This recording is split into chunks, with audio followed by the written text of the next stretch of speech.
আরে রূপা, এই শিরদাঁড়ার ব্যথাটা জানি না কবে আমার একদিন প্রাণ নিয়ে হার মানবে।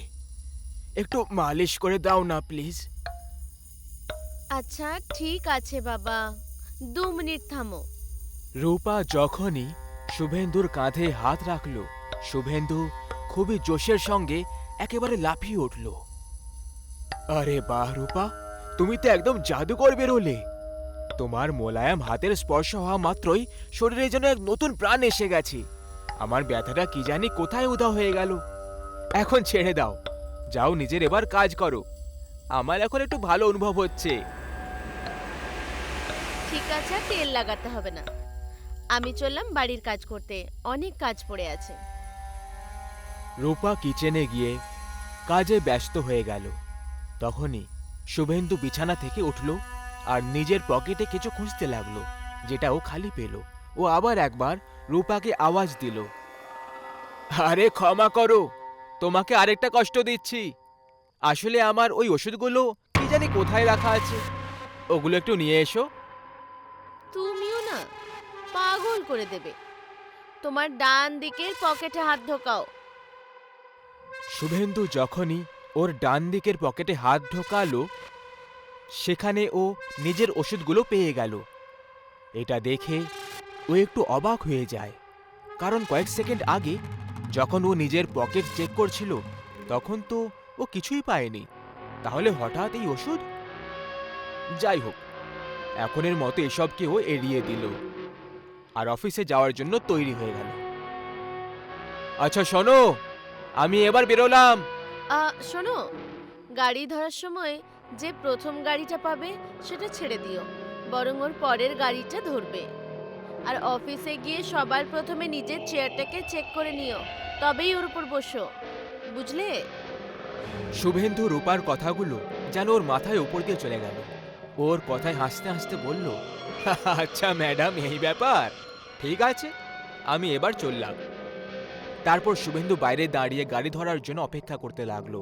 তখনই ও সামনে একটা ট্যাক্সিকে আসতে দেখল, যেটার বাম্পারে একটা লাল পতাকা লাগানো ছিল। ও ট্যাক্সি! কিন্তু এক মিনিট, আমি এটা ধরবো নাকি ছেড়ে দেব? রূপা প্রথম গাড়িটা ধরতে মানা করেছিল। কিন্তু ছাড়ো, রূপাও এমনই মজা করেছিল হয়তো। শুভেন্দু এত কিছু সব ভেবেই ওই ট্যাক্সিটাকে থামানোর সিদ্ধান্ত করে নিল। কিন্তু এর আগে ও তাকে হাত দেখিয়ে থামাতে পারত, ওই ট্যাক্সিটা ঠিক ওর সামনে দিয়ে পার হয়ে গেল। ওফো, এ তো চলে গেল। এখন দ্বিতীয় গাড়ির অপেক্ষা করতে হবে। কয়েক মিনিট পরে ও পরের ট্যাক্সিটা আসতে দেখতে পেয়ে গেল। ও তক্ষুনি হাত দেখিয়ে দিল আর তারপর গাড়িতে বসে পড়ল। কিছুটা দূরত্ব পার হয়ে যাওয়ার পর হঠাৎ করে ড্রাইভার গাড়ি থামিয়ে বলে উঠল, আরে সাহেব, সামনে তো খুব ভিড়, মনে হচ্ছে কারো অ্যাক্সিডেন্ট হয়ে গেছে। শুভেন্দু বেরিয়ে যখন দেখল তখন ওর হুঁশ উড়ে গেল। এই অ্যাক্সিডেন্ট ওই প্রথম ট্যাক্সিটারই ছিল, যেটা শুভেন্দু ছেড়ে দিয়েছিল। ও ওই ট্যাক্সিতে লাগানো ওই লাল পতাকাটা খুব ভালোভাবে চিনতে পারছিল। শুভেন্দু নিজেকে খুব ভাগ্যবান বলে মনে করছিল, যে কারণে আজকে কোনো রকমে ওর প্রাণ বেঁচে গেল। যাই হোক, এরপরেও অন্য রাস্তা দিয়ে অফিসে যাওয়ার জন্য বেরিয়ে পড়ল। সন্ধেবেলায় ও ক্লান্ত হয়ে অফিস থেকে বাড়িতে ফিরে এলো। কি হয়েছে গো? কেমন কাটলো আজকের দিনটা? আরে রূপা, তুমি! আজকে তোমার কথাটা আমার প্রাণ বাঁচিয়ে দিয়েছে। আমার কথা? কি বলতে চাইছো? হ্যাঁ, সেটাই, ট্যাক্সির কথাটা, যেটা তুমি বলেছিলে যে প্রথম ট্যাক্সিটা ধরবে না, বিপদ হবে, সেটাই হয়েছে। যখনই আমি অন্য ট্যাক্সিতে বসে আগে এগোলাম, আমি দেখলাম ওই প্রথম ট্যাক্সিটার একটা ভয়ঙ্কর অ্যাক্সিডেন্ট হয়ে গেছে। সত্যি গো, সমাপতনও আজকাল কেমন কেমন ভাবে ঘটছে। আচ্ছা শোনো, আমি অফিসের কাজে 1 সপ্তাহের জন্য বাইরে যাচ্ছি, তুমি আমার ব্যাগ প্যাক করে দিও। সোজা সোজা ভাবে কেন বলছো না? ওই কালমুখীটার সাথে মজা করার জন্য যাচ্ছ? ফিরে এসো, তারপর মজা দেখাবে। কি কি বললে তুমি? আহ, আহ, না না, কিছুই বলিনি তো। পরের দিন শুভেন্দু সকাল সকাল নিজের কাজের জন্য বেরিয়ে পড়ল। আর এদিকে রূপা বাড়িতে একদম একা হয়ে যায়। এদিকে শুভেন্দু সড়ক পার করছিল তখন, আর প্রত্যেকটা পা ফেলার সাথে সাথে ওর আনন্দ দ্বিগুণ হয়ে চলেছিল। বাহ, কি দারুণ ভাগ্য আমার! এক্ষুনি সোনালীকে ফোন করে ইনফর্ম করে দিই যে আমি বেরিয়ে পড়েছি। এক সপ্তাহ ওই সুন্দরী রূপসীর সঙ্গে খুব আনন্দ করব।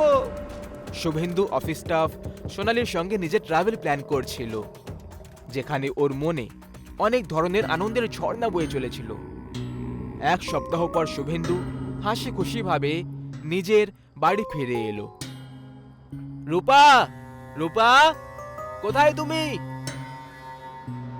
ও এইটুকু বলে যখনই বাড়ির ভেতরে প্রবেশ করলো, বাড়ির দৃশ্য দেখে ওর পায়ের নিচে থেকে যেন মাটি উধাও হয়ে গেল।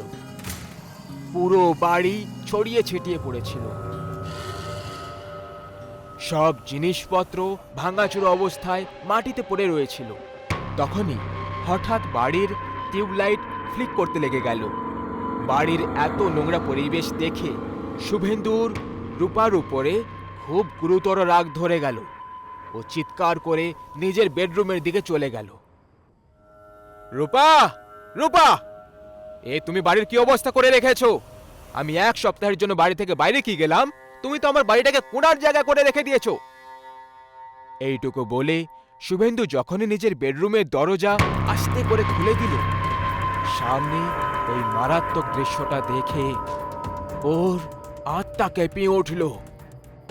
ও দেখল যে ওর বেডরুম একেবারে কসাইখানা হয়ে গেছে। রুমের ওপরে পাখার জায়গায় লাশ ঝুলে রয়েছে, যে শরীরগুলো থেকে রক্তের একটা বিন্দু বাকি রাখা নেই। অন্যদিকে শুভেন্দু ওখানে রূপাকে দেখতে পায়, যে এখন একটা ডাইনিতে পরিণত হয়ে গেছিল আর ক্রমাগত কাঁচা মাংসের টুকরোগুলো চিবিয়ে যাচ্ছিল। বাপরে, আমার স্ত্রী তো একটা ডাইনি! তাড়াতাড়ি করে আমাকে বেরোতে হবে এখান থেকে। আমি এর আসল চেহারা দেখে ফেলেছি, তাই এ হয়তো এবার আমার মেয়েকে মেরে ফেলবে। এই সব কিছু ভেবে শুভেন্দু তক্ষণি পেছন দিকে হাঁটতে লাগলো। কিন্তু তক্ষণি রূপা গর্জন করে বলে উঠল, ওহো, তাহলে এসে গেছিস তুই ওই কালমুখিটার সঙ্গে রাত কাটিয়ে? এবার মরার জন্য তৈরি হয়ে যা। তুমি কি করে জানতে পারলে যে আমি সোনালীর সঙ্গে ছিলাম? গুরুজনদের মুখ থেকে উপদেশ শুনিসনি কখনো? ডাইনির তৃতীয় চোখ সবসময় তোদের পিছু করে আর প্রত্যেক মুহূর্তের খবর রাখে।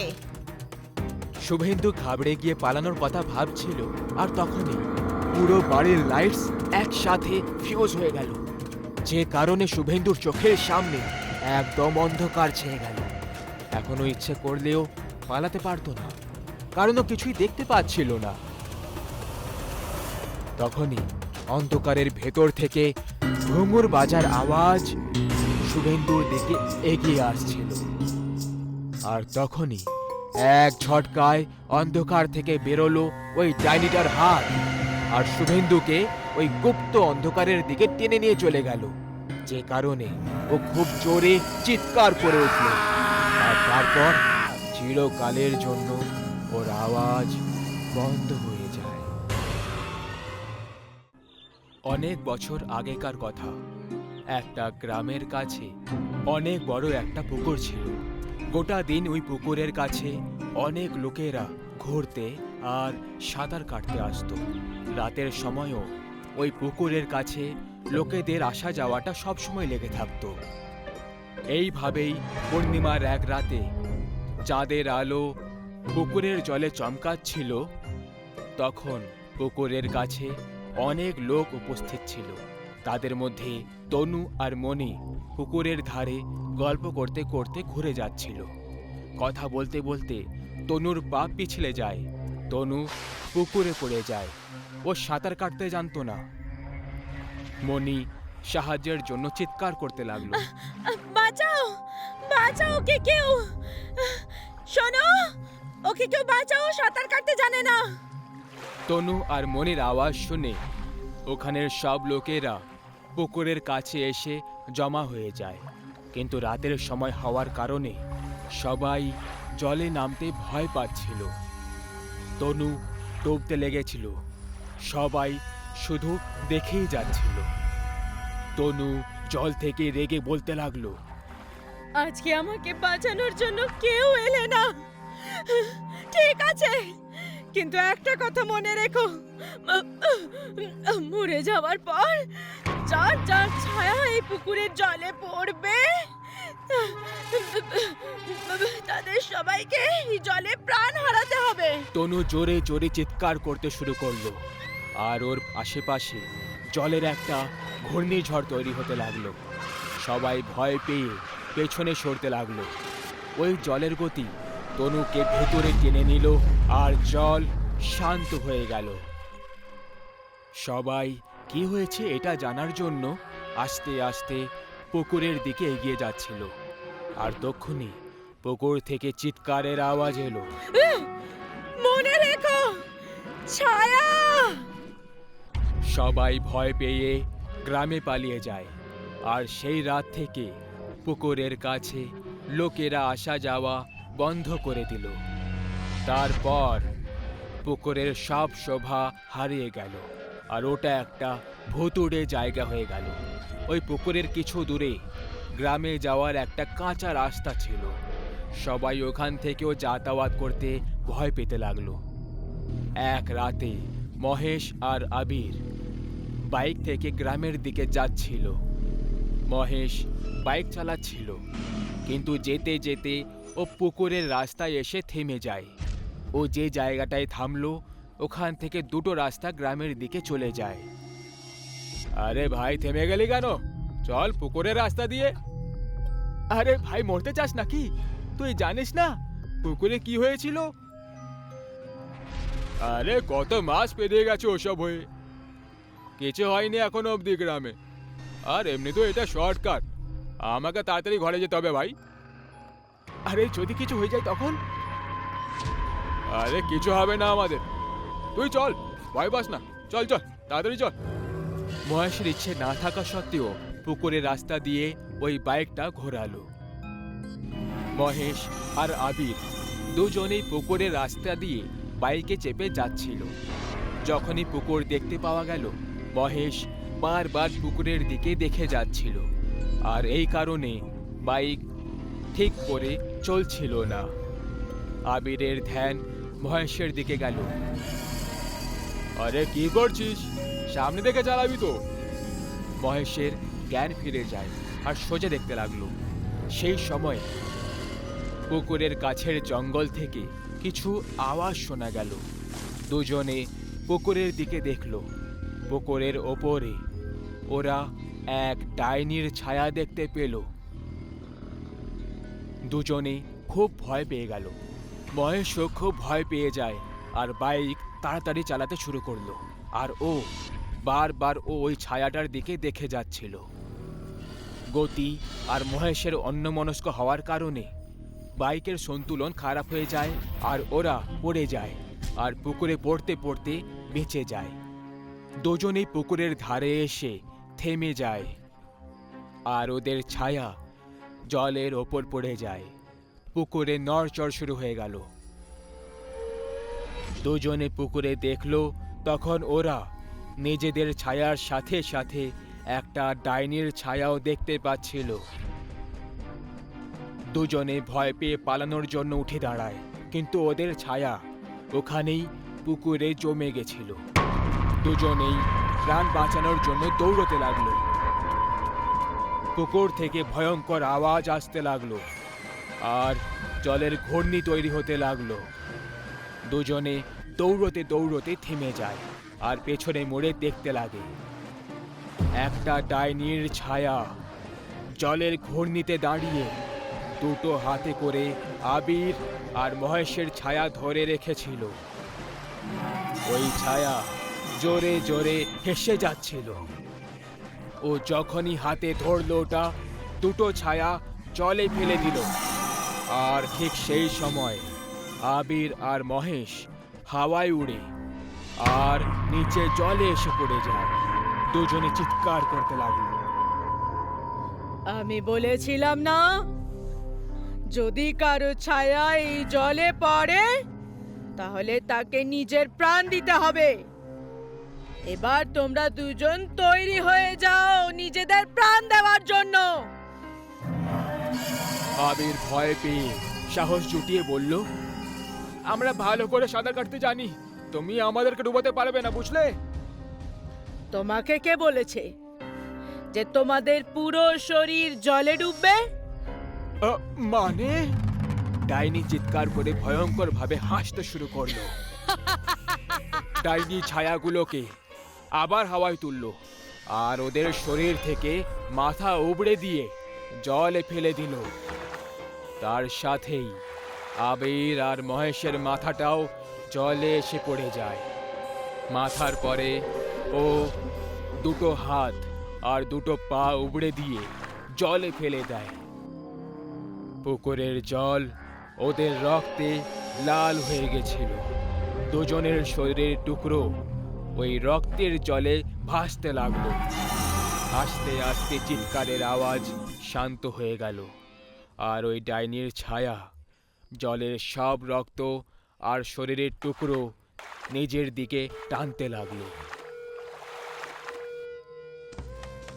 ঘূর্ণিঝড় শান্ত হওয়ার পরে ডাইনির ছায়া হাসতে হাসতে পুকুরের জলে উধাও হয়ে গেল আর জল আগের মতো পরিষ্কার আর শান্ত হয়ে গেল।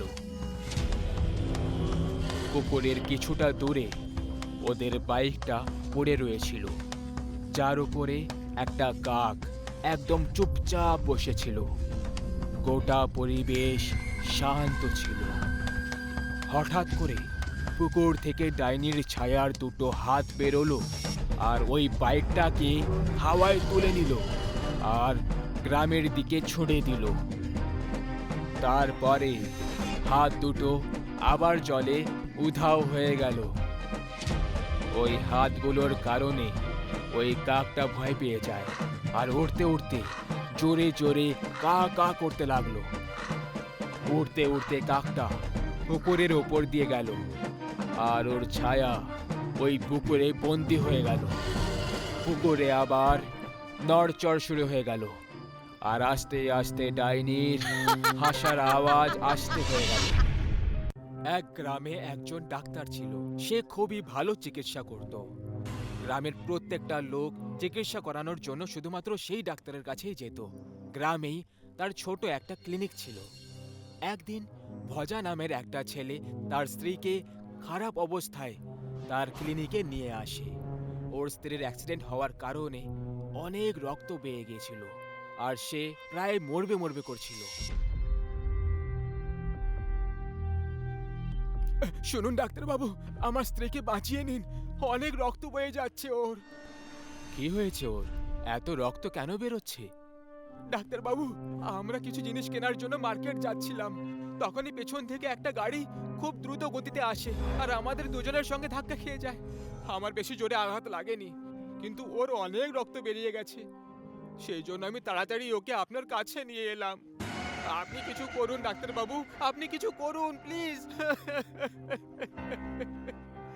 আরে আরে, তুমি একটু শান্ত হও আর কান্না বন্ধ করো, আমি দেখছি। ডাক্তারবাবু ভজা স্ত্রীর চিকিৎসা করা শুরু করে দিল। ভজা খুব বেশি ভয় পেয়ে গেছিল। ডাক্তারবাবু যে করে হোক রক্ত বের হওয়াটা থামিয়ে দিল আর তাড়াতাড়ি ভজার কাছে এলো। দেখো ভজা, আমি রক্তটা তো থামিয়ে দিয়েছি, কিন্তু এর পুরো চিকিৎসা এখানে করা সম্ভব নয়। তোমাকে একে নিয়ে শহরে যেতে হবে আর বড় হাসপাতালে এর চিকিৎসা করাতে হবে। সাহেব, আমাদের কাছে এত বেশি টাকা নেই, আর যদি শহরে নিয়ে যেতে যেতে ওর কিছু হয়ে যায় তখন? বোঝার চেষ্টা করো, আমার কাছে অত বেশি যন্ত্রপাতি নেই যে আমি ওর চিকিৎসা করে দেব। আর যদি ওকে এখানেই রাখো তাহলে ওর হয়তো প্রাণ চলে যাওয়ারও ভয় রয়েছে। কিন্তু এত টাকা কোথা থেকে আনবো সাহেব? আমি খুব গরিব মানুষ। এই নাও, এই কিছু টাকা রাখো। যখন তোমার স্ত্রী সুস্থ হয়ে যাবে তখন পরে আমাকে ফেরত দিয়ে দিও। এবার যাও, তাড়াতাড়ি করো, ওর অবস্থা খারাপ হয়ে যাচ্ছে। ডাক্তারের দেওয়া টাকাগুলো নিয়ে ভজা নিজের স্ত্রীকে শহরে নিয়ে যাওয়ার জন্য বেরিয়ে পড়ল। কিন্তু গাড়িতে যেতে যেতে মাঝ রাস্তাতেই ওর মৃত্যু হয়ে যায়। ভজা ওখানেই নিজের স্ত্রীর কাছে জোরে জোরে কাঁদতে থাকলো। সেই রাতেই ডাক্তার যে নিজের ক্লিনিক বন্ধ করে ঘরে যাওয়ার জন্য তৈরি হচ্ছিল, তখনই তাকে বাইরে থেকে কেউ আওয়াজ দিল, ডাক্তার বাবু। এত রাত্রে বাইরে থেকে আওয়াজ শুনতে পেয়ে ডাক্তার অবাক হয়ে যায়। সে বাইরে গিয়ে দেখলো তো এক মুহূর্তের জন্য সে ভয় পেয়ে গেল। অন্ধকারে কেউ চেয়ারের ওপরে বসেছিল, তার চেহারা দেখা যাচ্ছিল না, কিন্তু শরীর দেখে তাকে একটা লোকের মতো মনে হচ্ছিল। ডাক্তার তাকে ডাক দিল, কে তুমি? ওই লোকটা কিছুই বলল না।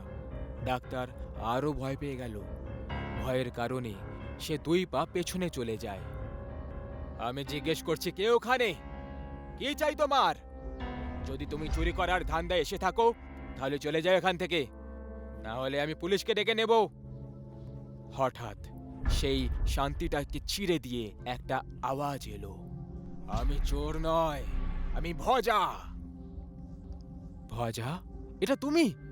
আরে আমি তো ভয় পেয়ে গেছিলাম। কিন্তু তুমি এখানে কি করছো? তোমার স্ত্রী কেমন আছে? আমার স্ত্রী মরে গেছে সাহেব। আরে কিন্তু এটা কি করে হলো? তুমি তো ওকে শহরে নিয়ে গেছিলে, তাই না? ভজা হঠাৎ উঠে পড়ে আর কিছু না বলে ডাক্তারের কাছে চলে গেল। শহর অবধি পৌঁছতে পারেনি ও, মাঝ রাস্তাতেই নিজের দম শেষ করে ফেললো ওই বেচারি। আর এই সব তোমার কারণে হয়েছে। ভজা রেগে একেবারে পাগল হয়ে যাচ্ছিল, ওর মাথায় রক্ত চড়ে গেছিল। ভজা, তুমি একটু চুপ করে বসো, বসে কথা বলি। আর তুমি এইভাবে আমাকে দোষ দেওয়া বন্ধ করো, এতে আমার কোনো ভুল ছিল না।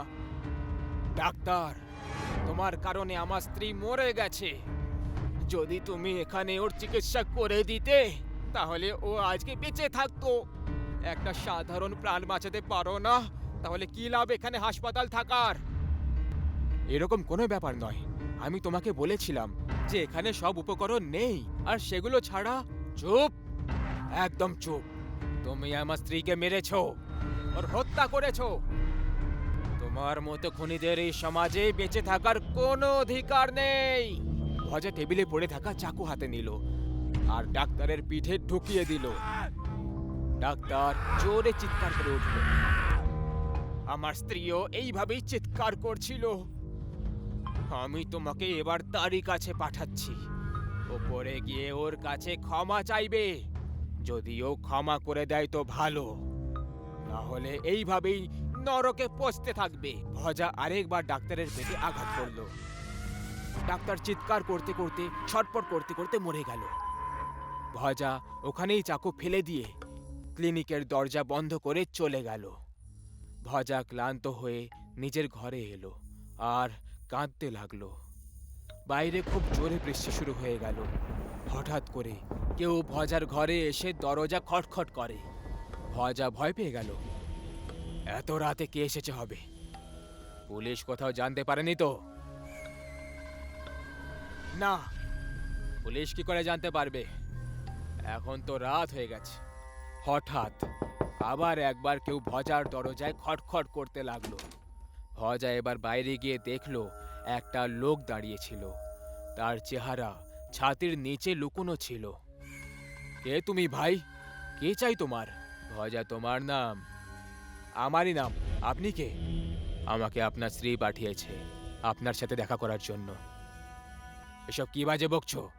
আমার স্ত্রী মরে গেছে, ও তোমাকে কি করে পাঠাবে?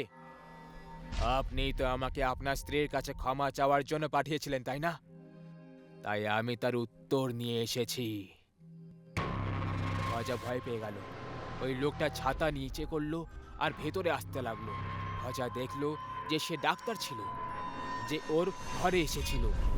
তার পেটে সেই 2টো চাকুর চিহ্ন যেমনকে তেমনই ছিল। ডাক্তারবাবু, তুমি কি করে বেঁচে আছো? আমি তো নিজের হাতে তোমাকে মেরেছিলাম, তাহলে এইসব কি করে সম্ভব? আমার কোনো দোষ না থাকা সত্ত্বেও তুমি আমাকে মেরেছো। এবার আমি তার প্রতিশোধ নিতে এসেছি। ভজা ভয় পেয়ে ওখান থেকে পালাতে লাগলো। ডাক্তারও ওর পেছনে গেল। আমাকে ক্ষমা করে দাও, আমাকে যেতে দাও। আমার খুনিকে আমি ছাড়বো না। আর এমনিতেও উপরে গিয়ে আমি তোমার স্ত্রীর সাথে কথা বলেছি, তাকে তোমার কর্মের ব্যাপারে বলেছি, ওর কাছে ক্ষমাও চেয়েছি, কিন্তু সে আমাকে বলল যে ভজাকে তার ভুলের শাস্তি পেতেই হবে। আমি কিছুই করিনি, তুমি মিথ্যে বলছো, তুমি একটা ভূত। ডাক্তার ভজার দিকে এগোতে লাগলো, জোরে জোরে হাসতে লাগলো। ডাক্তার নিজের ছাতা খুললো, তো সেটা থেকে অনেকগুলো ইঞ্জেকশন নিচে পড়ে যায়, যেগুলো রক্তে লতপত করছিল।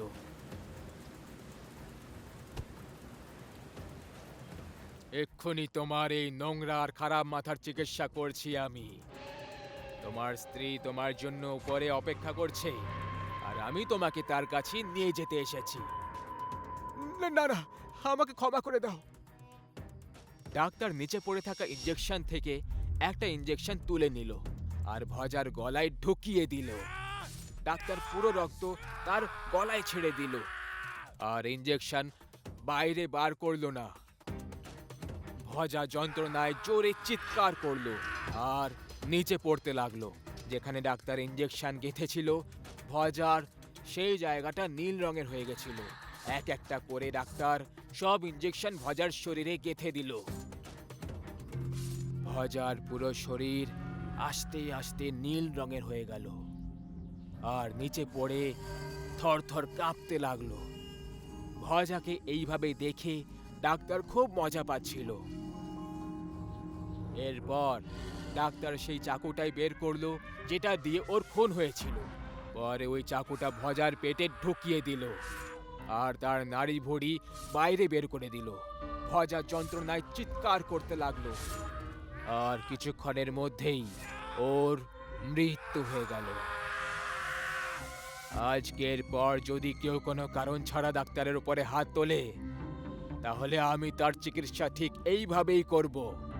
ভজা, চলো তোমার স্ত্রীর কাছে, সে তোমাকে দেখার জন্য ছটপট করছে। ডাক্তার ভজার দেহটাকে চাকালো আর ওখান থেকে বেরিয়ে পড়ল।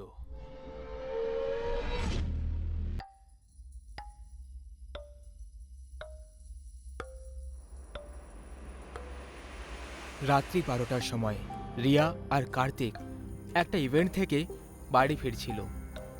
ওরা শর্টকাটের জন্য একটা বস্তির রাস্তা বাছে, যেটা তাদের 30 কিলোমিটার মতো ড্রাইভ বাঁচাতে পারত। আরে কার্তিক, আমাদের হাইওয়ে দিয়ে যাওয়া উচিত ছিল। এই গ্রামের মাটির রাস্তা না, জানি না কেন আমার খুব হন্টেড ভাইবস দিচ্ছে রে। বাহ ম্যাডাম, মানে রাত হলো না যে আপনার ভূত দেখতে পাওয়া শুরু হয়ে গেল। দেখো, এই কাঁচা রাস্তা 2-4 কিলোমিটার পরে শেষ হয়ে যাবে, আর শুধু একটা টার্ন, তারপর সোজা আমরা হোটেলে পৌঁছে যাব।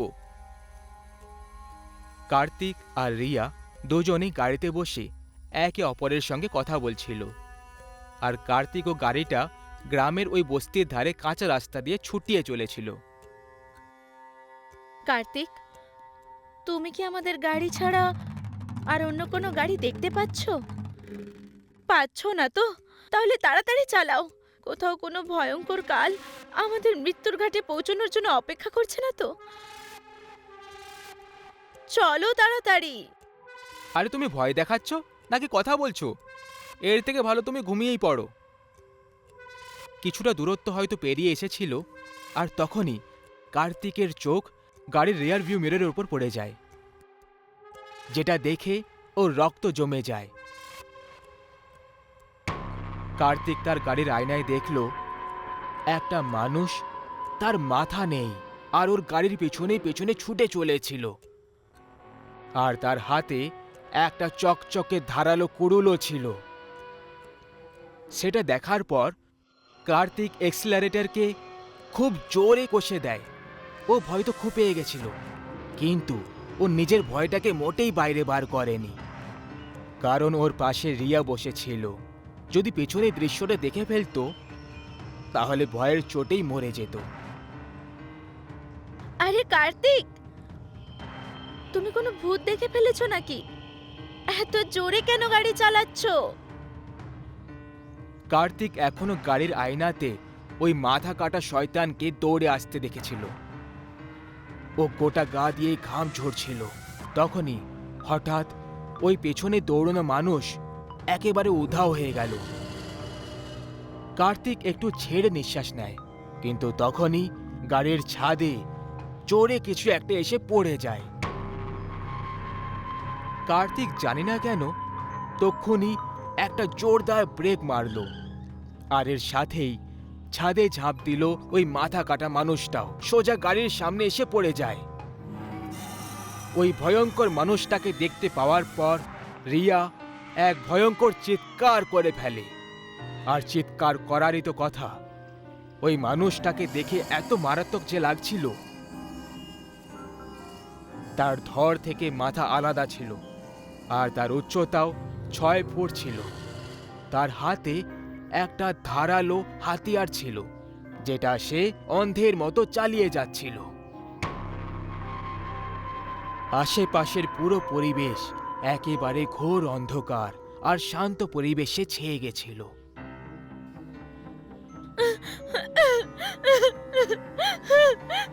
কার্তিক, আমি বলেছিলাম না এই রাস্তা দিয়ে যেও না, এই রাস্তা আমাদেরকে মেরে ফেলবে। রিয়া, শান্ত হয়ে যাও, চুপচাপ বসে থাকো। এরপর ওই মাথা কাটা মানুষটা আস্তে আস্তে ওদের কাছে আসতে শুরু করে, আর অন্ধের মতো নিজের কুড়ুলটা চালাতে শুরু করে।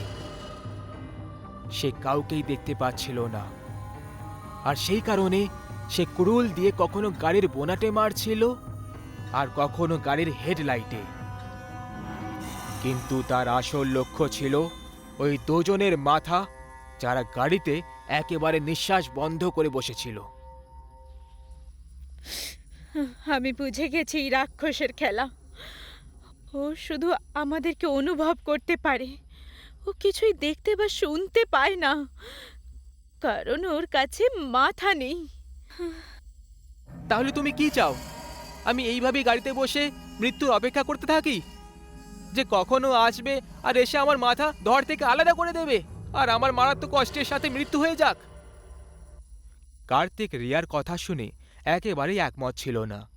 ও রিয়াকে পালাতে বলে, কিন্তু রিয়া গাড়ির সিটের সঙ্গে একেবারে চিপকে বসে রইল। এতক্ষণ ওই মাথা কাটা মানুষটা শান্ত ছিল, কিন্তু যখনই হালকা নড়চড় হলো তখন সে অন্ধের মতো দৌড়তে লাগলো।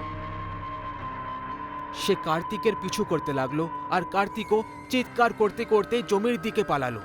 কিন্তু তখনই ওই শয়তান কার্তিকের মাথাটা নিজের ধারালো কুড়ুল দিয়ে কেটে ফেলল, যে কারণে কার্তিকের শরীর জমিতে প্রচণ্ড যন্ত্রণায় ছটফট করতে লাগলো। এরপরে যে ভয়ঙ্কর দৃশ্য রিয়ার সামনে ছিল সেটা এটা ছিল যে এরপরে ও আরো একটা মারাত্মক দৃশ্য দেখতে পেয়ে গেল। ও দেখল যে ওই শয়তান গন্ধ শুকে কার্তিকের কাটা মাথার কাছে পৌঁছয়, আর ওই মাথাটা সে নিজের মাথায় জায়গায় রেখে দিল। বাপরে, এই তো খুবই নিষ্ঠুর শয়তান। আমাকে তাড়াতাড়ি পালাতে হবে। এর আগে ওই শয়তান রিয়ার দিকে আসতে পারত। রিয়া গাড়ি রিভার্সে নিল, আর ওই অভিশপ্ত রোড আর ওই মাথা কাটা মানুষটার আতঙ্ক থেকে বেঁচে পালালো। রিয়া একটা ভাগ্যবতী মেয়ে ছিল, যে সেই রাতে মৃত্যু লোকের একেবারে কাছ থেকে নিজের প্রাণ বাঁচিয়ে বেরিয়ে চলে গেছিল।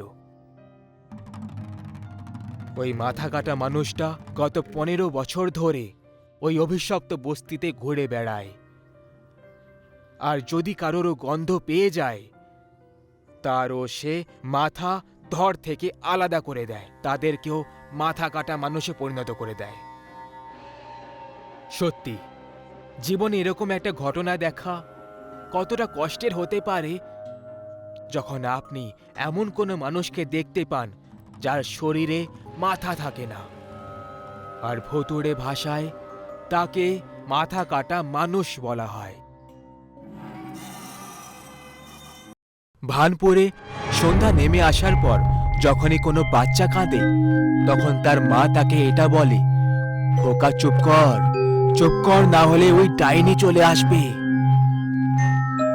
এই গল্পটা শুধু একটা গল্প নয়, বরং একটা মা আর তার বাচ্চার বেদনাদায়ক গল্প, যেটা আজ মরে যাওয়ার পরেও নিজের বাচ্চাদের সন্ধানে ঘুরে বেরিয়ে থাকে। এক তো এমনিতেই জঙ্গল দিয়ে ঘেরা গভীর অন্ধকারে একটা নির্জন এলাকা।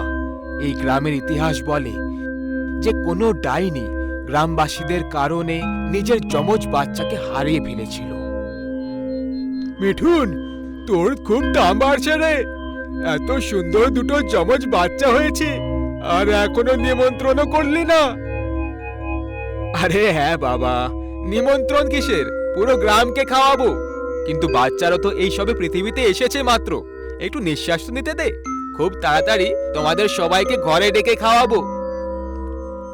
আরে মিঠুন, এইসব তো ঠিক আছে, কিন্তু আমার বন্ধু একটা কথার একটু বিশেষ খেয়াল রাখিস।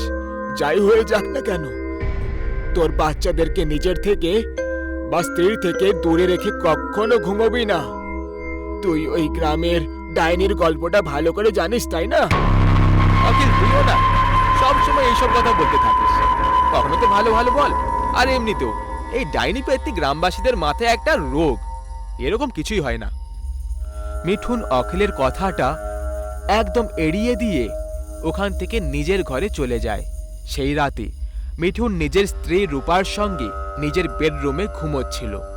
তখনই ওর দুটো যমজ বাচ্চা বেবি বাকেটে লিভিং রুমে ঘুমোচ্ছিল। সেই রাতে প্রথমবার রূপা তার বেডরুমে কোনো অজানা লোকের থাকার অনুভব হলো। আর তারপর ও লিভিং রুমে কিছু আজব হতে অনুভব করল, যেমন চেয়ারগুলো নিচের থেকে সরে যাওয়া আর রুমের লাইটস অন অফ হওয়া। সেই রাতে রূপা এই সবকে এড়িয়ে দিল। পরের সকালে যখন ও তার বেবি বাকেটে দেখল, তখন ও খুব জোরে চিৎকার করে উঠল, হে ভগবান, আমার বাচ্চারা কোথায় গেল? রূপার চিৎকার শুনে মিঠুন সমেত ওর প্রতিবেশীরাও ওখানে পৌঁছলো। আরে রূপা, সকাল সকাল এত জোরে চিৎকার করছে কেন? আমার বাচ্চারা বেবি বাকেটে নেই, কেউ আমার বাচ্চাদেরকে নিয়ে এসো। জানি না কার শত্রুতা ছিল যে আমার এই সুন্দর কচি বাচ্চাদের সঙ্গে। হে ভগবান, আমি এখন কি করব? রূপা তারপর জোরে জোরে কাঁদতে লাগলো। তখনই ওখানে উপস্থিত প্রতিবেশীরা নিজেদের মত দিতে শুরু করলো। এই কাজটা অবশ্যই ওই ডাইনি, এটা নিশ্চয়ই ওই ডাইনি করেছে। তোমাদের কি একটুও বুদ্ধি নেই? এত ছোট নির্দোষ বাচ্চাদেরকে নিজেদের থেকে আলাদা রাখতে নেই। ওই ডাইনিটা সুযোগ পেয়ে গেল তার শিকার করার, নিয়ে চলে গেল বাচ্চাদের। আপনি চুপ থাকলে একটু বেশি ভালো হবে। আমি এখনো বলছি, এটা কোনো ডাইনির কাজ নয়। নিশ্চয়ই কোনো গ্রামবাসী আমার সাথে শত্রুতার কারণে আমার বাচ্চাদের তুলে নিয়েছে। আরে না মিঠুন, তুমি বুঝতে পারছো না, এই কাজটা গ্রামের কারোর হতেই পারে না। আর তাছাড়াও এটা প্রথমবার হয়নি যে গ্রাম থেকে কোনো বাচ্চা উধাও হয়েছে। হে ভগবান, আমি এখন কি করব? আমি তো বরবাদ হয়ে গেলাম। আমার বাচ্চারা, ওই ওই কালমুখী জানেন আমার বাচ্চাগুলোর সাথে কি করবে। কেউ আমার বাচ্চাগুলোকে ফিরিয়ে এনে দাও।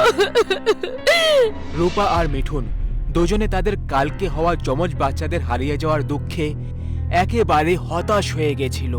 ওরা দুজন একদম বুঝতে পারছিল না যে ওদের বাচ্চাদের ওরা কি করে ফিরে পাবে, নাকি হয়তো আর কখনোই পাবে না। রূপা আর মিঠুনকে গ্রামবাসীরা একজন তান্ত্রিকের কাছে যাওয়ার পরামর্শ দিল। সবাই বলল যে ওই তান্ত্রিকের কাছে অনেক কালো শক্তি রয়েছে, যার সাহায্যে সে এটা দাবি করতে বলতে পারে যে হারিয়ে যাওয়া বাচ্চা এই মুহূর্তে কোন অবস্থায় রয়েছে। ঠিক সেই সন্ধেবেলায় ওরা দুজন গ্রামের পাশে একটা জঙ্গলে তপ করছিল। এক তান্ত্রিকের কাছে এসে পৌঁছলো আর তাদের সঙ্গে হওয়া দুর্ঘটনাটা পুরো গোড়া থেকে শোনালো। তোমরা চিন্তা করো না, শুধু তোমাদেরকে যেমনটা বলবো তেমনটা করে যাও। তান্ত্রিক ওদের দুজনের হাতে কঙ্কাল দিয়ে বলল, আর ওদেরকে 10 মিটারের দূরত্বে দক্ষিণ দিকে বসে চোখ বন্ধ করতে বলল। ওরা দুজন তান্ত্রিকের কথা অনুযায়ী একদম তেমনটাই করছিল। রূপা, যখন তোমার কোল ভারী বলে মনে হবে তাহলে তক্ষুনি তোমার হাতে রাখা ওই কঙ্কালের মাথা ছুঁড়ে দেবে। আর মিঠুন, তুমি ততক্ষণ নিজের চোখ খুলবে না যতক্ষণ তোমাকে বলা না হবে। রূপা নিজের চোখ বন্ধ করে চুপচাপ বসেছিল। ওখানে তান্ত্রিক ক্রমাগত নিজের মন্ত্রের উচ্চারণ করছিল। আর তখনই রূপার অনুভব হতে লাগলো যে ওর কোলে কিছু ওজন বেড়ে চলেছে। রূপা তক্ষুনি ওই কঙ্কালটাকে মাটিতে ছুঁড়ে দিল আর নিজের চোখ খুলে দেখলো ও নিজের কোল খালি দেখতে পেল। ও তক্ষুনি ওই তান্ত্রিকের দিকে তাকালো। ওর তো হুঁশ উড়ে গেল। রূপা দেখলো ওই তান্ত্রিক আর মিঠুন একে অপরের মুখোমুখি বসে আছে, যেখানে মিঠুন জোরে জোরে নড়ে যাচ্ছিল আর ওই তান্ত্রিক মিঠুনের মাথায় রক্তের তিলক লাগাচ্ছিল। রূপা তান্ত্রিককে জিজ্ঞেস করলো যে এইসব কি চলছে। তান্ত্রিক ওকে চুপ করে থাকার ইশারা করলো আর শান্তিতে বসে থাকতে বলল। তখনই হঠাৎ মিঠুনের ভেতরে কোনো মহিলার আত্মা চলল আর তারপর মিঠুন বলতে শুরু করে দিল, এই যমজ বাচ্চাগুলো আমার। এরা সেই বাচ্চারা যাদের আমি বহু বছর ধরে এই গ্রামে খুঁজে চলেছি। কিন্তু তুই এত বিশ্বাসের সঙ্গে এটা কি করে বলতে পারিস যে এরা তোরই বাচ্চা? কারণ গ্রামের অনেক বাচ্চাদেরকে অপহরণ করে মেরে দিয়েছিস তুই। হ্যাঁ, এটা সত্যি যে আমি বাচ্চাদের অপহরণ করি, যাতে আমি পরীক্ষা করতে পারি যে ওরা আমারই বাচ্চা। আর যখন আমি জানতে পারি যে ওরা আমার বাচ্চা নয়, তখন আমি ক্রোধে এসে ওদেরকে মেরে ফেলি। কিন্তু এইবারে এরা আমারই সন্তান, আর আমি এদেরকে মারবো না, বরং এদেরকে নিজের সাথে নিয়ে এই গ্রাম থেকে দূরে চলে যাব। তুই কি করে জানতে পারলি যে এরা তোরই বাচ্চা? এদের পুনর্জন্ম হয়েছে। এখন এদেরকে পাওয়ার পর তুই গ্রাম ছেড়ে কেন চলে যাবি? আমার যমজ বাচ্চাদের নিখোঁজ হওয়ার পরে আমি পাগল হয়ে গেছিলাম। আমি গ্রামবাসীদের থেকে প্রতিশোধ নেব ঠিক করলাম। এরই মাঝে অনেক তপস্যা করে এই বরদান পেলাম যে আমার বাচ্চাদের যখনই পুনর্জন্ম হবে ওদের রক্ত কালো হবে, আর এটা একটা সংকেত হবে যে ওরা আমারই সন্তান। কিন্তু এর শর্ত ছিল যে আমি বাচ্চাদেরকে তাদের জন্মদিনের 2 বছর হওয়ার পরেই ওদেরকে ছুঁতে পারবো। এরপর আমার ওদের উপর কোনো শক্তি থাকবে না। এই কারণে যখনই গ্রামের মধ্যে কারোর ঘরে বাচ্চা হতো, তখন আমি তাদের ঘরের বাইরে ঘুরে বেড়াতাম আর অপেক্ষা করতাম কখন ওই বাচ্চারা তাদের থেকে দূরে যাবে। আর যখন এই বাচ্চারা কিছু সময়ের জন্য আলাদা হয়, আমি ওদেরকে উধাও করে দিতাম। আর যখন আমি আমার এই 2 যমজ বাচ্চাকে পেয়ে গেছি, তাই আমার যাওয়ার সময় হয়ে গেছে। বরদান হিসেবে আমি এই গ্রামে ততদিনই থাকতে পারতাম যতদিন আমি নিজের বাচ্চাদেরকে না পেয়ে যাই। এখন আমার মমতার তেষ্টা মিটে গেছে, তাই এখন আমি যেতে পারি।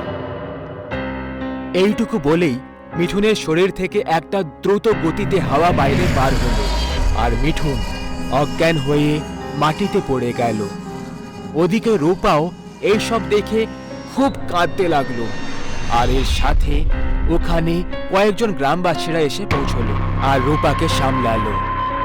এই ঘটনার পরে আর কখনো ওই ডাইনিকে গ্রামে বা কোথাও গ্রামবাসীরা দেখতে পায়নি। হয়তো ওর নিজের সন্তানকে ও পেয়ে গেছে।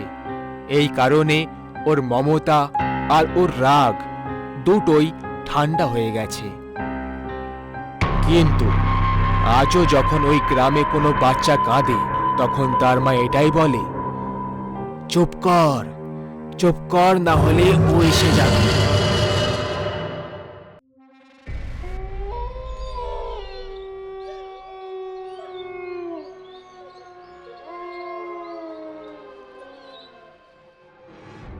আরে ভাই রনিত, একদিন তোর কারণে মরতে হবে। যেভাবে তুই নিজের ওই বেয়াড়া বন্ধুদের সঙ্গে বসে গল্প গুজব করে আড্ডা মারিস আর সবসময় সন্ধেবেলায় বাইরে ঘুরতে থাকিস, আর আমাকেও জবরদস্তি নিজের সঙ্গে টেনে নিয়ে যাস। আরে ভীতু ছেলে কোথাকার, তুই এত ভয় পাস কেন ভাই? তোর তো নিজের প্রাণের পরোয়া নেই, অন্তত আমার কথা তো ভাব। এইভাবে অন্ধকার সন্ধে বেলায় এই ভয়ঙ্কর জঙ্গল দিয়ে পার হওয়াটা তুই জানিস কতটা মারাত্মক হতে পারে? আচ্ছা, তাহলে বল কতটা মারাত্মক হবে? এখনই কোনো হরর ফিল্মের মতো আমরা পেছন থেকে ঘুঙুর বাজার আওয়াজ শুনতে পাবো? গাছের পেছন থেকে লুকিয়ে কেউ আমাদের উপর নজর রাখবে নাকি? আর হয়তো আমরা কোনো মধুর সঙ্গীতের আওয়াজ শুনতে পাবো। রনিত তখন এইসব বলছিল, আর তখনই ওই দুজনের ঠিক একদম পেছনে কোনো মহিলার গলায় গানের আওয়াজ শুনতে পাওয়া গেল। রাত হতে চলেছে, বিপদ আসতে চলেছে, মৃত্যু আসতে চলেছে, মৃত্যু আসতে চলেছে। রাত হতে চলেছে। এই গানটা শুনে অমিত আর রনিত দুজনেরই যেন প্রাণটা বেরিয়ে গেল। দুজনের পা নিজের জায়গা থেকে সামনের দিকে এগোচ্ছিলই না। তখনই অমিত কাঁদো কাঁদো আওয়াজে রনিতকে বলল, রনিত, আমি তোকে মানা করেছিলাম না, এইভাবে সূর্য ডোবার পর এই জঙ্গলে পার হওয়া ঠিক নয়। এবার দেখে নিলি তো কি হয়। এখন এতে ভূতের কথাটা তোলার কি দরকার ছিল বলতো? তুই কি সময় আর পরিস্থিতি বুঝতে পারিস না নাকি? আরে ক্ষমা করে দে ভাই, তখন আমি জানতাম না যে এই জঙ্গলে কোনো ডাইনিও থাকতে পারে। এখন কি করি? আমি এই ডাইনির ব্যাপারে বেশি কিছু তো জানি না, কিন্তু গ্রামের সবাই বলে যে এটা গান গাইতে পারা ডাইনি, যে যুবক ছেলেদেরকে দেখে তাদেরকে নিজের দিকে আকর্ষিত করার জন্য মায়াবী সঙ্গীতের ব্যবহার করে। আর যে কেউ এই মায়ায় ফেসে যায় না, এই ডাইনি তাদেরকে মেরে ফেলে। সেই জন্য তখনই পেছন থেকে ওই ডাইনির সঙ্গীত বন্ধ হয়ে যায়, আর ও একটা ভয়ঙ্কর আওয়াজে বলল, এই, তোমরা নিজেদের মধ্যে কি ফিসফিস করে চলেছো? চুপচাপ উল্টো পায়ে আমার দিকে এসো, না হলে নিজেদের হাত দিয়ে জীবনটাকে হারিয়ে ফেলো।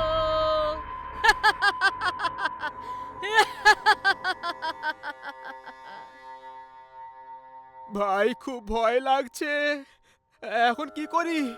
আমি এখন শুধু একটাই রাস্তা দেখতে পাচ্ছি। সেটা কি? শরীরের পুরো শক্তি লাগিয়ে বেশ পালাও এখান থেকে।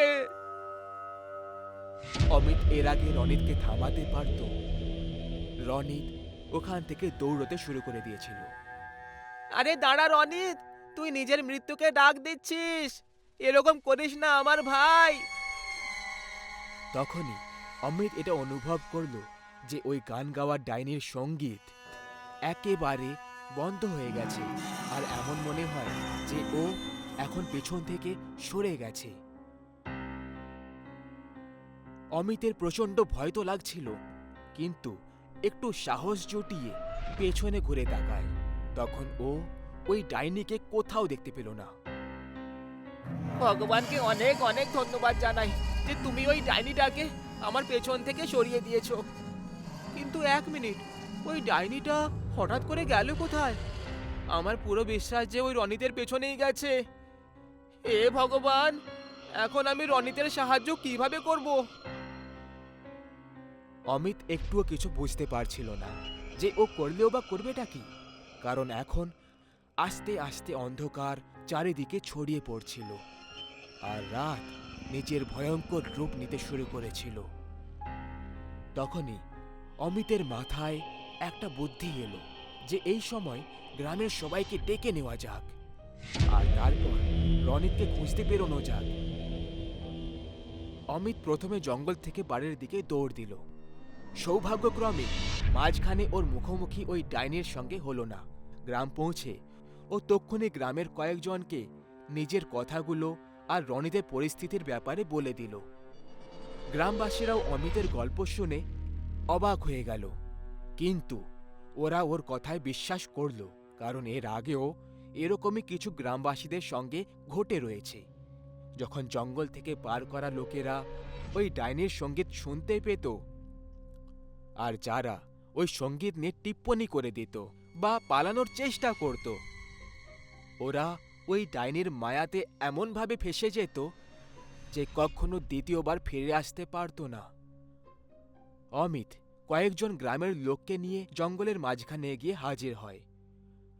সবাই নিজের হাতে মশাল নিয়ে রনিতকে ডাক দিচ্ছিল।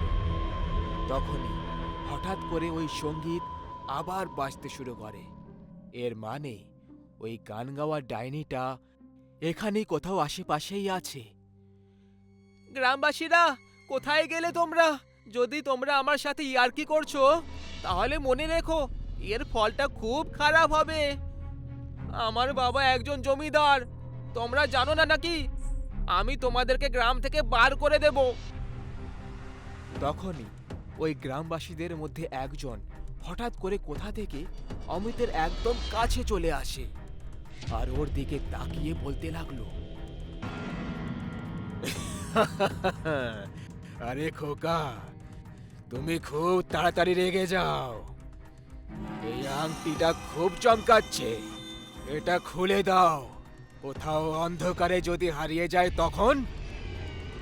না, আমি আংটি খুলবো না। এটা আমার দাদু আমাকে দিয়েছিল আর সব সময় পরে রাখতে বলেছিল। তখনই ওই গ্রামবাসীর চেহারা হঠাৎ করে বদলাতে লাগলো। ওই লোকটা ওই ডাইনির শরীরে বদলে গেল আর অমিতকে এক দৃষ্টিতে তাকিয়ে রইল। ও অমিতের দিকে আস্তে আস্তে এগোতে শুরু করলো। বাপরে, এ তো সেই গান গাওয়া ডাইনিটা। মনে হচ্ছে এ গ্রামবাসীদেরকেও মেরে ফেলেছে। এখন আমাকে মারার উদ্দেশ্যে এসেছে। আমাকে এক্ষুনি জঙ্গল থেকে বাইরে পালাতে হবে। এটা বলে অমিত নিজের পুরো শক্তি লাগিয়ে জঙ্গল থেকে বাইরের দিকে পালানো শুরু করলো। ওর ঠিক পেছনে ওই ডাইনিটাও দৌড়চ্ছিল, সেটা পরিষ্কার বুঝতে পারছিল। আর তার সাথে ও গান গাইছিল, যাতে অমিত ভ্রমিত হয়ে ওর বশে হয়ে যায়। অমিতের ওপর এর আগে ওই গানের প্রভাব পড়া শুরু হতো। অমিত জঙ্গল পার করে নিজের ঘরে পৌঁছে যায়, যেখানে ওর মা বাবা ওর আসার অপেক্ষায় চিন্তা করছিল। আরে খোকা, এত রাতে কোথায় চলে গেছিলি? তুই জানিস তো যে ওই জঙ্গলে কালমুখী ডাইনি থাকে, যে তোদের বয়সী ছেলেদেরকেই লক্ষ্য করে। সে তো ভাগ্য ভালো যে তুই তোর দাদুর দেওয়া চমৎকারী আংটি পরে রেখেছিস। ওটা খুলে দিসনি, যেটা তোকে সুরক্ষিত বাঁচিয়ে রেখেছে। না হলে আজ তোর সাথে ভয়ঙ্কর একটা বিপদ ঘটে যেত রে খোকা। ভগবানকে অনেক ধন্যবাদ জানাই। আরে ও অমিতের মা, তুমিও না? এখন তো ছেলে ঘরে এসে গেছে, এখন শান্ত হও। বাকি কথা কাল করে নিও, এমনিতেও অনেক রাত হয়ে গেছে। অমিত বিছানায় শুয়ে শুয়ে বারবার ওর বন্ধু রনিত আর ওই গ্রামবাসীদের ব্যাপারে ভাবতে লাগলো। ওর আত্মার মধ্যেও ওই গান গাওয়া ডাইনির ভয় ঘর করে ফেলেছিল। ওর চোখে ঘুম পর্যন্ত আসছিল না। এই কারণে ও বিছানা থেকে উঠে পড়ল। ও নিজের আংটিটাও খুলে দিল, কারণ ওর আঙুলে হালকা জ্বলন হচ্ছিল। তাছাড়া এখনো নিজের ঘরে পৌঁছে গেছিল, তাই ওর কোনো বিপদও ছিল না। এরপরে খুবই উদাসীনতার চেহারা নিয়ে অমিত নিজের বিছানায় শুয়ে পড়ল।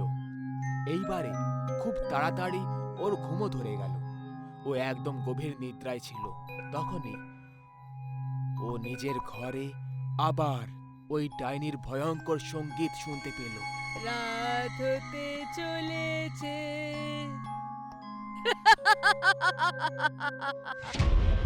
অমিত নিজের বিছানায় একদম অদ্ভুতভাবে ছটপট করতে লাগলো, আর এর সাথে এই সিন এখানেই এন্ড হয়ে যায়। এখন সকাল হয়ে গেছিল। অমিত নিজের ঘুম থেকে জেগে উঠল। ওর নিজেরই ঘরে ওর মা বাবার ছাতি চাপড়ে কান্নাকাটির চিৎকার শুনতে পাচ্ছিল। অমিত এটা দেখে খুব অবাক হয়ে যায়।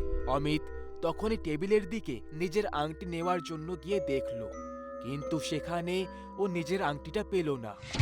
অথচ ওর ভালো করে মনে আছে, গত রাতে ঘুমানোর আগে ও এই টেবিলের ওপরেই ওই আংটি খুলে রেখেছিল। যাই হোক, ওর জন্য আংটি খোঁজার থেকে বেশি জরুরি ছিল বাইরের ব্যাপারটা জানা, কারণ ওর অস্থিরতা এখন বেড়েই চলেছিল। ও নিজের ঘর থেকে বাইরে বেরিয়ে আসে। তখন দেখে ওর মা বাবা একটা মৃতদেহের কাছে তাদের মাথা রেখে খুব কান্নাকাটি করছে। এটা দেখে অমিত বুঝতে পেরে যায় যে অবশ্যই এটা ওর বন্ধু রনিতের দেহই হবে, যে কারণে ওর মা বাবা শোক মানাচ্ছে। অমিত নিজের মা বাবাকে গিয়ে বোঝালো, কিন্তু এ কি, ওর মা বাবা তো ওর দিকেই দেখছিলই না। তখনই ওই দেহ থেকে কাপড় উড়ে যায়, আর তারপর অমিত যা দেখল সেটা দেখে ওর একটা মারাত্মক ঝটকা লেগে যায়। এই দেহটা অন্য কারোর নয়, বরং ওর নিজের ছিল, অর্থাৎ অমিত এখন একটা অশান্ত আত্মা হয়ে গেছিল। ওর মৃত্যু কাল রাত তখনই হয়ে গেছিল যখন আংটি বার করে ও শুতে গেছিল, আর ওর গান গাওয়ার ডাইনির অনুভব হয়েছিল। আর ঠিক সেই সময় ওই ডাইনিটা অমিতের গলায় নিজের দাঁত বসিয়ে ওকে মেরে ফেলল।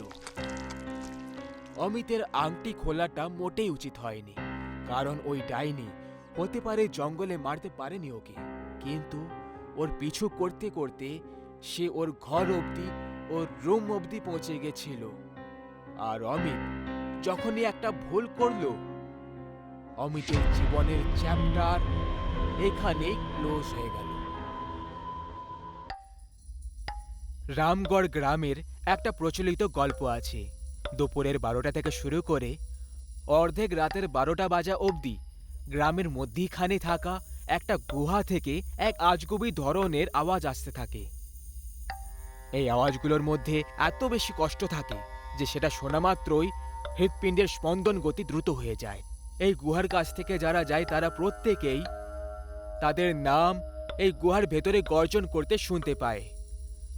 আর এই জন্য এই গুহার রহস্যটা জানা খুবই ইন্টারেস্টিং হবে। সাল 2013-র কথা, যখন দুজন প্যারানর্মাল ইনভেস্টিগেটরস অভিমন্যু আর রনিতকে এই গুহার রহস্য জানার জন্য ডেকে পাঠানো হয়। সাহেব, এই গুহার সত্যি জানা হবে খুব মারাত্মক। আমরা তো আপনাকে এখনো বলছি যে ভেতরে যাওয়ার জেদ করা ছেড়ে দিন। আরে গোপালদা, আমাদের তো এটা ডিউটি। আমাদের ডিপার্টমেন্ট আমাদেরকে যে টাস্ক দেয় সেটা তো পুরো করতেই হয়। ঠিক আছে সাহেব, তাহলে ঠিক আছে, আশা করবো যাতে আপনি তাড়াতাড়ি ফিরে আসেন। সন্ধে প্রায় 5টার সময় একদম গোপনভাবে দুজন প্যারানর্মাল স্পেশালিস্ট ওই ভুতুড়ে গুহার ভেতরে প্রবেশ করে। গত 37 বছর ধরে ওই গুহার ভেতর থেকে ভয়ঙ্কর আওয়াজ বেরোনো আর মারাত্মক ঘটনা ঘটে চলেছে। এক তো এই গুহা গ্রামের একদম মধ্যিখানে পড়ে, তাই জন্য গ্রামের লোকেদের মন থেকে এই গুহার প্রতি ভয় কাটাতেই হবে। আর এটা তখনই সফল হবে যখন ভেতর থেকে ভয়ঙ্কর আওয়াজগুলো আর মারাত্মক আকর্ষণ শেষ হয়ে যাবে। অভিমন্যু আর রনিত প্রবেশ করার পরেই গুহায় ওদের নাম ধরে রাগান্বিত আওয়াজ গর্জন হতে লাগলো। চলে যায় এখান থেকে, না হলে মরবি দুজনে। তোমরা এই যন্ত্রণার দুনিয়া থেকে বাইরে চলে যাও। অভিমন্যু আর রনিত, মৃত্যুর তারিখ আজ রাত 12টার সময়।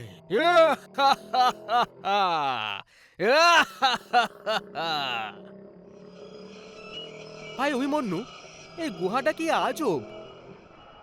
আজ পর্যন্ত এরকম কোনো কেস হ্যান্ডেল করিনি যেখানে বলতে না পারা গুহা আমাদেরকে হুমকি দিয়েছে। ভাই, ভুতুড়ে জায়গা চিরদিন আজব আর ভয়ঙ্করই হয়ে এসেছে। শুধু তুই ভাবা বন্ধ কর আর টর্চের সাহায্যে পিকচার কালেক্ট কর। রনিত ওই গুহার ভেতরে ওই টর্চের সাহায্যে সামনে এগিয়ে যায় আর তারই সাথে গুহার চারিদিকের সব ছবি তুলতে শুরু করে। রনিত তখনই বড় বড় পা ফেলার আওয়াজ শুনতে পেয়ে যায়। এই আওয়াজটা একদম ওর কাছ থেকে আসছিল। ও ওই পায়ের আওয়াজের পিছু করতে করতে গুহার শেষ সীমানা অবধি পৌঁছে যায়। এখন ও গুহার শেষ প্রান্তে পৌঁছে গেছিল। ও গুহার শেষে একটা দরজা দেখতে পেয়ে যায়।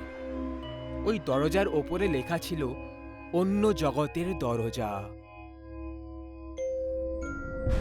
রনিত মনে মনে এটা ভাবছিল যে এই দরজাটা অন্য দুনিয়ার নয় তো।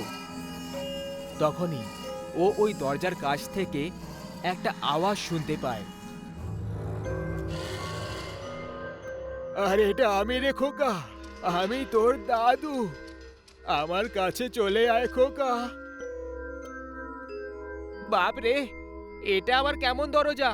এটা তো আমার দাদুর আওয়াজ ছিল।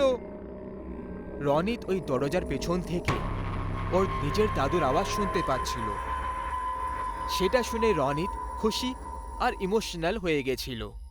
এই ইমোশনের জন্যই ও একটা ভুল করতে যাচ্ছিল।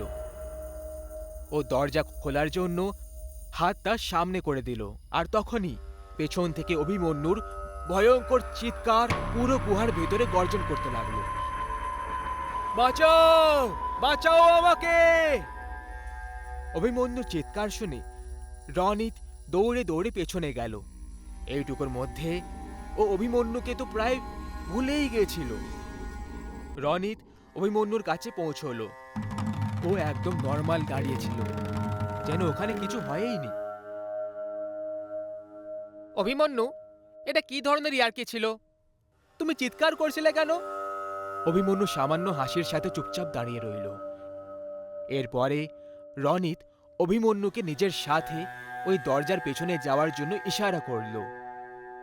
দুজনে ওই গুহার শেষ প্রান্তে অর্থাৎ ওই দরজার কাছে পৌঁছে গেছিল, যেখান থেকে অন্য জগতের রাস্তা শুরু হয়ে যায়। অভিমন্যু ভাই, এই দেখো, তুমি জানো আমি এই কিছুক্ষণ আগে আমার দাদুর আওয়াজ এই দরজার পেছন থেকে শুনতে পেয়েছিলাম। আমার মনে হয় এর পেছনে মরে যাওয়া লোকেদের জগৎ রয়েছে। তাহলে দরজা খুলে দেখে নাও না, এইভাবে আকাশে ঢেল ছুড়ছো কেন? ঠিক বলেছ, আমি দরজা খুলে দিচ্ছি। রনিত দরজাটা খুলতেই যাচ্ছিল আর তখনই ওর নজর অভিমন্যু শরীরের ওপর পড়ে যায়। ভাই, যখন তুমি এই গুহার ভেতর এসেছিলে তখন তুমি সাদা শার্ট আর ব্লু জিন্স পরেছিলে। এখন তুমি কালো স্লিভস আর লাল লোয়ার পরে রয়েছো। ভাই, তুমি এখানে জামা কখন চেঞ্জ করলে? তখনই অভিমন্যুর দাঁত বাইরে বেরোতে শুরু হয়। ওর পা দুটো বেড়ে যেতে লাগলো। ওর হাতের নখগুলো বাড়তে শুরু করে আর ও এখন পুরোভাবে একটা টেবিলে পরিণত হয়েছিল। ওই ভয়ঙ্কর হাসির সঙ্গে একটা ভারী আওয়াজে বলতে লাগলো, তোর অভিমন্যুকে তো আমি 10 মিনিট আগেই এই দরজার ওপারে পাঠিয়ে দিয়েছি, যখন তুই ওর চিৎকার শুনেছিলি। তুই তো শুধুমাত্র একটা চারা ছিলি, কারণ শিকার সব সময় দরজার কাছে আনার পরেই করা হয়। মানে তুমি অভিমন্যুকে মেরে ফেলেছো? কেন, তোর কি সন্দেহ আছে? তাহলে যা, এই দরজার ওই পারে তুই তোর বন্ধুকে ওখানেই দেখতে পাবি। যে জগৎ থেকে তুই এসেছিস ওখানে মৃত হওয়ার আগে লোকেরা বাস করে। এখন তুই যে জগতে যাবি ওখানে মৃত্যু হওয়ার পরে সবাই বাস করে।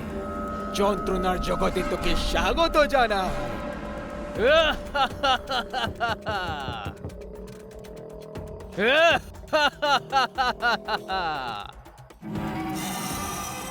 এরপর রনিত পালানোর চেষ্টা করছিল, কিন্তু সামনে ওই রাক্ষস দাঁড়িয়েছিল। এখন একমাত্র রাস্তা শুধু ওই দরজাই ছিল। ও ভাবল যে এই দরজাটা এই গুহা থেকে বাইরে যাওয়ার রাস্তা হতে পারে। রনিত ভাবল যে কোথাও ও এই দরজা দিয়ে বাইরে পালিয়ে না যায়, সেই জন্য ওই ডেভিল ওকে ভয় দেখাচ্ছে।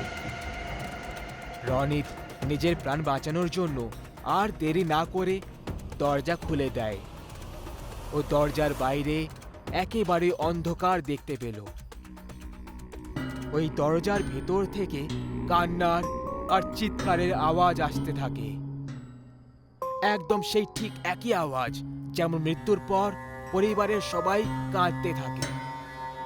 রনিত ওই দরজাটা বন্ধ করার ঠিক আগে একটা লম্বা হাত ওই দরজার বাইরে থেকে এলো আর রনিতকে ওই অন্য জগতের দিকে টেনে নিল। এই কারণে রনিত খুব জোরে চিৎকার করে উঠল আর ওই ডেভিলও জোরে জোরে হাসতে লাগলো। ওই গুহার রহস্য আজ অবধি কেউই জানতে পারেনি। আজ অবধি অনেক লোকেরা গুহার ভেতরে গিয়ে ওখানে রহস্য জানার চেষ্টা করছে। যারা ওই অন্য জগতের দরজাটা খুলে দিয়েছিল তারা চিরকালের জন্য সেখানেই বন্দী হয়ে যায়, আর যারা জ্যান্ত বেঁচে গেছিল তারা হয় আত্মহত্যা করে নিয়েছে আর না হয় তারা পাগল হয়ে গেছে। ওই গুহার রহস্যটা আজ অবধি অজানা হয়ে রয়ে গেছে। আজ ৪৫ বছর পরেও সেটার রহস্য কেউই জানতে পারেনি। একটা গ্রামে অনু নামের এক বামুন মেয়ে থাকত, যার বয়স ২০ বছর ছিল, কিন্তু উচ্চতায় ও ছোট ছিল। একদিন অনু আর ওর ৩ বান্ধবী কলেজ থেকে বাড়ির দিকে যাচ্ছিল। শোন না কি বলছি, আজ আমরা সবাই কুয়োতে সাঁতার কাটতে যাবি? হ্যাঁ, এটা খুব ভালো আইডিয়া। চলো, খুব মজা হবে। হ্যাঁ হ্যাঁ, চলো। আরে অনু, তুই কোথায় চললি? তুই সাঁতার কাটতে পারবি? তুই তো নিজের ছোট ছোট পা দিয়ে সাঁতারও কাটতে পারবি না। হ্যাঁ, যদি জলে ডুবেও যাস তাহলে অযথা আমাদের নাম খারাপ হয়ে যাবে। এর থেকে ভালো হবে তুই বাড়ি যা আর বালতিতে সাঁতার কাট। কি বাজে কথা বলছিস? মেয়েরা আবার হাসতে শুরু করলো আর অনু ওখান থেকে মন খারাপ করে বাড়ি চলে গেল। রাতের সময় অনু রাগের মাথায় বাড়ি থেকে বেরিয়ে যায় আর কুয়োর দিকে এগিয়ে গেল। কিছুক্ষণের মধ্যেই ও কুয়োর কাছে এসে পৌঁছলো। কুয়োর জল অনেক গভীর আর শান্ত ছিল। অনু ভয় পেয়ে পেয়ে কুয়োতে নামলো আর সাঁতার কাটতে লাগলো, কিন্তু ওর সাঁতার কাটতে কষ্ট হলো আর ওজন বেশির জন্য ডুবতে লাগলো। ও সাহায্যের জন্য চিৎকার করতে লাগলো।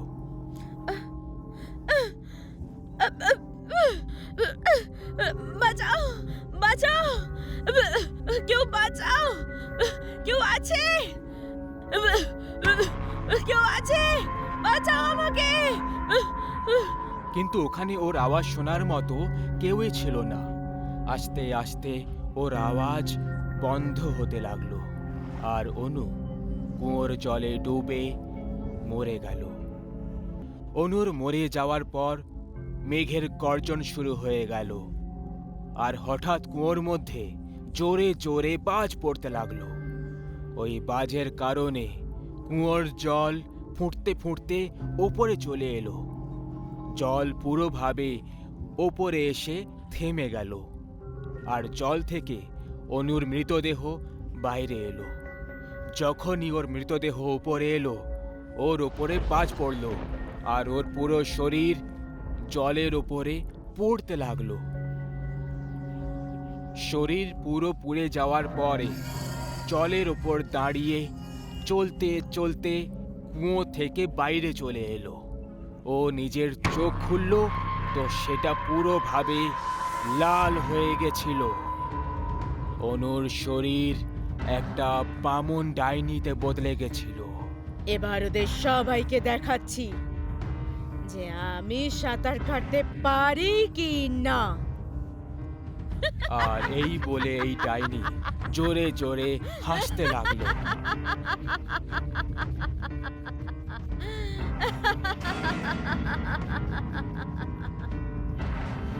ওই বামন ডাইনি হাওয়ায় উড়ে গ্রামে চলে এলো আর এক একটা করে ওই 3টে মেয়েকে ঘুমন্ত অবস্থায় নিজের সাথে কুয়োর কাছে নিয়ে চলে এলো। ডাইনি ওকে মাটিতে শুই করিয়ে নিজে কুয়োতে ঝাঁপ দিয়ে দিল। আর কিছুক্ষণ পর 3টে মেয়ের জ্ঞান ফিরে যায় আর নিজের চারিদিকে দেখতে লাগলো। রেখা, লীলা, তোমরা দুজন, আমরা আমরা এখানে কি করে এলাম? আমার খুব ভয় লাগছে, খুব ভয় লাগছে। চলো এখান থেকে, চলো। তোমরা নিজের থেকে আসোনি, তোমাদের আনা হয়েছে। 1 মিনিট, এই এই আওয়াজটা তো কুয়ো থেকে আসছে। 3জন কুয়োতে ঝুঁকে দেখলো তখন ভেতরে অনু খুবই সহজে সাঁতার কাটছিল। অনু, তুই এত রাতে কুয়োতে কি করছিস? আর এক্ষুনি ওই আওয়াজটা কার ছিল? ওই সব ছাড়, ভেতরে আয়, সাঁতার কাটি। আমার এটা ঠিক লাগছে না, চলো বাড়ি যাই। 3টে মেয়ে যেতে লাগলো। ততক্ষণে কুয়ো থেকে আওয়াজ এলো, দাঁড়াও, নাহলে সবাই মারা পড়বে। ওরা 3জন ওখানেই থেমে গেল। কুয়োর জল আবার উপরে আসতে লাগলো। এইবারে ওই বামন ডাইনি জলের উপর দাঁড়িয়েছিল।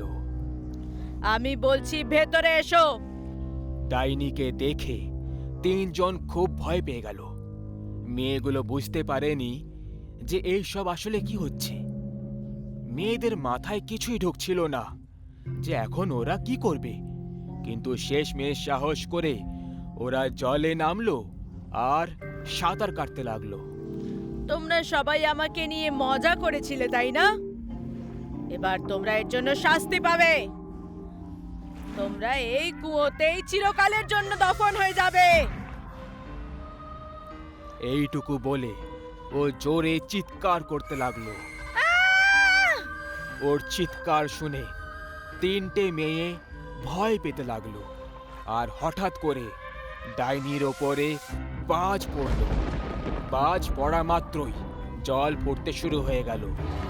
জলের গরম মেয়েদের অনুভব হতে লাগলো।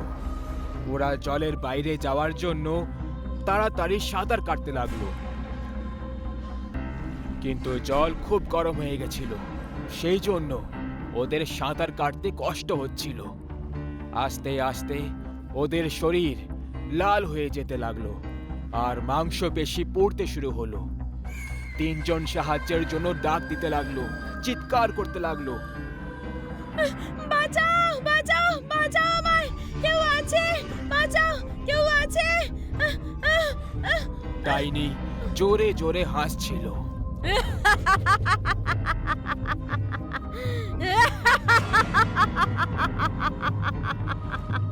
কিছুক্ষণ পর 3জনের শরীর আগুনে পুড়তে লাগলো। মেয়েরা পুড়ে যাওয়ার কারণে জোরে জোরে চিৎকার করছিল। ডাইনির এই সব কিছু দেখে খুবই আনন্দ হচ্ছিল। সব শেষে মেয়েগুলোর শরীর একেবারে পুড়ে জলে ভাসতে লাগলো। জল আবার নিচে যেতে লাগলো। জল নিচে নামা মাত্রই ওই ডাইনি 3টে মেয়ের দেহ তুলল আর জলের নিচে উধাও হয়ে গেল। দূরে কোথাও পাহাড়ে একটা গভীর জঙ্গল ছিল। জঙ্গলের গাছ এত ঘন ছিল যে সূর্যের আলো মাটিতে কখনো পড়তো না। আর দিনের আলোতেও ওই জঙ্গলে অন্ধকারই হয়ে থাকতো। ওই জঙ্গলে একটা অনেক বড় আর পুরনো বট গাছ ছিল, যার ভেতরে একটা ডাইনি বাস করত। সবাই তাকে জঙ্গলি ডাইনির নামে জানতো। তার ভয় জঙ্গলের চারিদিকে ছড়িয়ে পড়েছিল। ওই ডাইনি এত মারাত্মক ছিল যে জঙ্গলি জানোয়াররাও তার থেকে অনেক দূরে দূরে থাকত। জঙ্গলের বাইরে একটা কুঁড়ে ঘর ছিল, যেখানে সুদীপ তার অসুস্থ মায়ের সাথে বাস করত। একদিন ওর মায়ের শরীর খুব খারাপ হয়ে গেল। মা, তোমার শরীর খুব খারাপ লাগছে, আমাকে জঙ্গলে গিয়ে কিছু ভেষজ ওষুধ আনতেই হবে। না, তুই ওই জঙ্গলে কখনো যাবি না। ওই জঙ্গলি ডাইনির কারণে আমি তোর বাবাকে হারিয়ে ফেলেছি। এখন আমি তোকে হারাতে চাই না। আর আমি যদি না যাই, আমি তোমাকে হারিয়ে ফেলবো। আমার কিছু হবে না মা, আমি বেশি ভেতরে একদম যাব না। না, তোকে আমার দিব্যি। তুই ওই জঙ্গলের দিকে তাকাবিও না। যা, রাতে পোড়ানোর জন্য কিছু কাঠ নিয়ে আয়। সুদীপ হতাশ হয়ে বাইরে আসে আর কুড়ুল তুলে কাঠ আনতে বেরিয়ে পড়ে। ও ঘর থেকে কিছুটা দূরে আসে আর এক জায়গায় কাঠ কাটতে লাগলো। এতক্ষণে সুদীপ মায়ের কাশির আওয়াজ শুনতে পেয়ে যায়। ও রেগে কুড়ুল ছুঁড়ে দিল আর বলল, বারবার দিব্যি দিয়ে আমাকে থামিয়ে দেয়, কিন্তু এইবার নয়। আজ তো আমি ওষুধ নিয়েই তবে আসব। সুদীপ কুড়ুল হাতে নিল আর দৌড়ে ঘরের দিকে এলো। ঘরের দিকে ঝুঁকে দেখল তখন মা চোখ বন্ধ করে শুয়েছিল। ও আস্তে করে একটা মশাল নিল আর জঙ্গলের দিকে দৌড়তে লাগলো। সুদীপ জঙ্গলের সীমা অবধি পৌঁছে গেল। দুপুরের সময় ছিল আর জঙ্গলের বাইরে কড়া রোদ্দুর, কিন্তু জঙ্গলের ভেতরে এত ঘন অন্ধকার যে রাত হয়ে গেছে। সুদীপ জঙ্গলে যাওয়ার আগে মশাল জ্বালালো আর কুড়ুল আর মশাল নিয়ে আস্তে আস্তে ভেতরে যেতে লাগলো। সুদীপ যত ভেতরের দিকে যাচ্ছিল, সূর্যের আলো ততই কমে যাচ্ছিল। কিছুক্ষণ পর আলোর দৃশ্য কম হয়ে গেল আর সুদীপ মশালের সাহায্যে আগে এগোতে লাগলো। ওই জঙ্গল একেবারে শান্ত ছিল, যেন জঙ্গলি ডাইনির ভয়ে চুপচাপ হয়ে রয়েছে।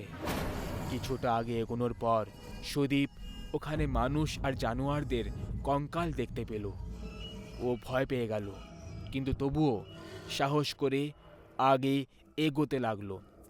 চলতে চলতে ও সেই বটগাছের সামনে এসে পৌঁছলো। সুদীপ খুব সাহস করে ওই বটগাছের দিকে দেখল। ওই বটগাছ এত শান্ত আর ভয়ঙ্কর ছিল যে সত্যি একটা জঙ্গলি ডাইনির মতো দেখতে লাগছিল। ও কোনো আওয়াজ না করে আগে এগোতে লাগলো। সব শেষে সুদীপ ভেষজ ঔষধের কাছাকাছি পৌঁছেই গেল। ও মশালটা একটা পাথরের ওপর রেখে দিল আর ভেষজ দ্রব্য ভাঙতে লাগলো। ও ওখান থেকে অনেক রকমের গাছগাছড়া তুলল আর মশাল নেওয়ার জন্য আগে এগোলো। আর যখনই ও নিজের পা আগে বাড়ালো, ওর পা একটা কাঠের ওপরে পড়ে যায় আর ওই কাঠটা ভেঙে গেল। ওই কাঠটা ভাঙার আওয়াজ পুরো জঙ্গলে গর্জন করল। সুদীপ ভয় পেয়ে গেল। ও ভেষজ দ্রব্য কোমরে বেঁধে নিল আর মশাল নিয়ে তাড়াতাড়ি চলতে লাগলো। ওর পায়ের আওয়াজ পুরো জঙ্গলে গর্জন করছিল। সুদীপ এবার ওই বটগাছের সামনে এলো আর ও দেখলো যে কঙ্কালের সংখ্যা অনেক বেড়ে গেছে। ও দৌড়তে লাগলো আর দৌড়তে দৌড়তে ওর পা একটা কঙ্কালের ওপর পড়ে যায়। ওর এত জোরে আওয়াজ বের হলো যে সব পাখিরা চেঁচামেচি করতে লাগলো। ভয় পেয়ে সুদীপের পা ওখানেই জমে গেল। শান্ত দাঁড়িয়ে থাকা ওই বট গাছটা হঠাৎ নড়তে লাগলো। ওর ডালপালা বড় হতে লাগলো। ওই সব দেখে সুদীপ ওখান থেকে পালাতে লাগলো, কিন্তু একটা ডাল ওকে থামিয়ে দিল আর চাকিয়ে ওকে নিজের হাতের ওপরে তুলল। এবার ওই বট গাছটা চিড়ে সেই জঙ্গলি ডাইনি বাইরে বেরোতে লাগলো। ও ওই গাছের মতোই লম্বা আর দেখতে একেবারে মারাত্মক ছিল। সুদীপ এই সব দেখে অনেক বেশি ভয় পেয়ে যায় আর সাহায্যের জন্য চিৎকার করতে লাগে, বাঁচাও বাঁচাও বাঁচাও আমাকে।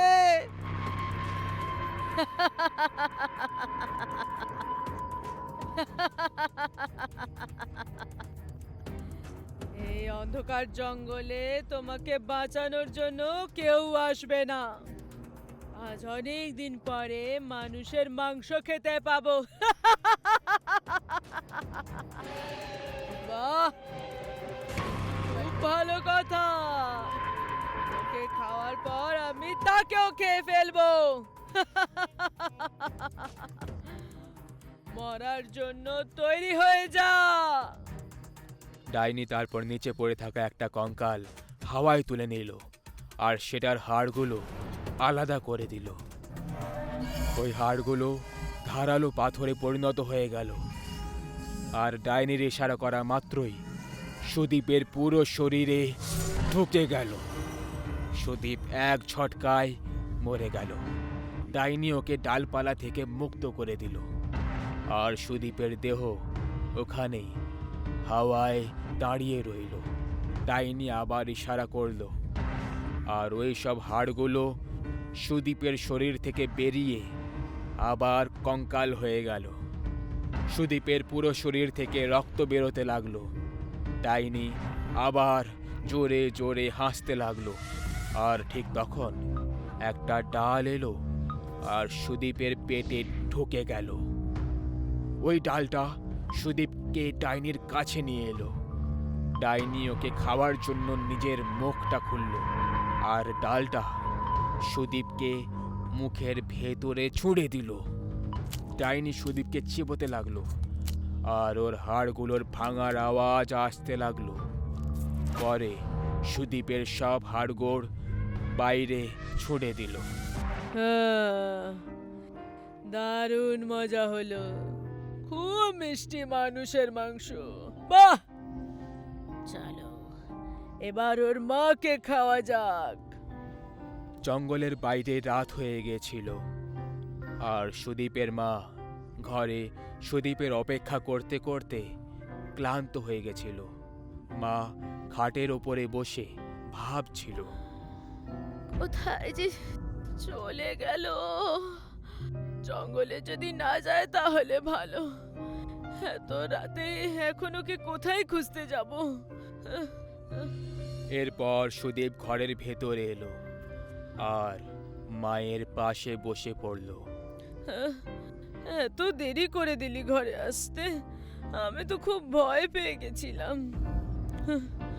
এখন আমি এসে গেছি তো, চলো আমরা এবার খাবার খাই গিয়ে। মা উঠে খাবার দিতে লাগলো। কিন্তু এ কি, সুদীপের শরীর ডাইনির রূপ ধারণ করে নিল। ওই ডাইনিকে দেখে মা ভয় পেয়ে যায় আর দৌড়তে লাগে। কিন্তু সে বেশি দূর অবধি দৌড়তে পারল না, কারণ বাইরে ওই বট গাছটা পুরো কুঁড়ে ঘরটাকে চারিদিক দিয়ে ঘিরে রেখেছিল। একটা ডাল মাকে চাকিয়ে তুলল আর ডাইনির সামনে নিয়ে গেল। আমার আমার সুদীপ কোথায়? কি করেছিস তুই ওর সাথে? কোথায় আমার সুদীপ? এক্ষুনি জানতে পেরে যাবি। ডাইনি নিজের মুখ খুলল আর ডালটা মাকে মুখের ভেতরে ছুঁড়ে দিল। ডাইনি মাকে গিলে ফেলল আর হাড়গোড় আবার বাইরে ছুঁড়ে দিল। ডাইনি গাছে চলে গেল আর ওই গাছটা মাটিতে ঢুকে উধাও হয়ে গেল। পাহাড়ের পেছন থেকে সূর্য উদয় হতে লেগেছিল। যখনই সূর্যের আলো মায়ের হাড়ের ওপর পড়ল, হাড়গুলো জ্বলতে লাগলো।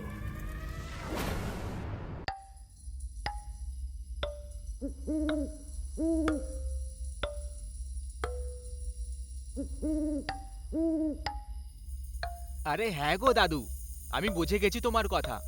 আমি গ্রামে সকালেই আসবো, রাতে আসবো না। আর যদি কোনো অজানা ব্যক্তিকে দেখি তাহলে আমি তার সাথে কথা বলবো না। কতবার তুমি একই কথা বোঝাতে থাকো।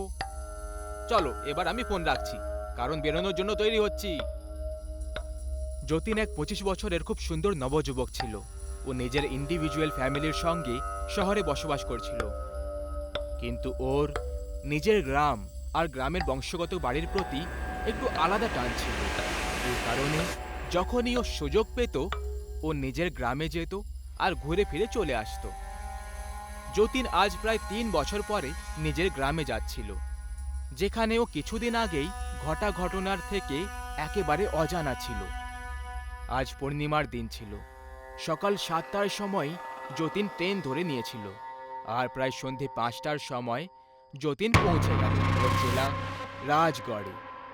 এখান থেকে ওর গ্রাম প্রায় 5 কিলোমিটার দূরে ছিল।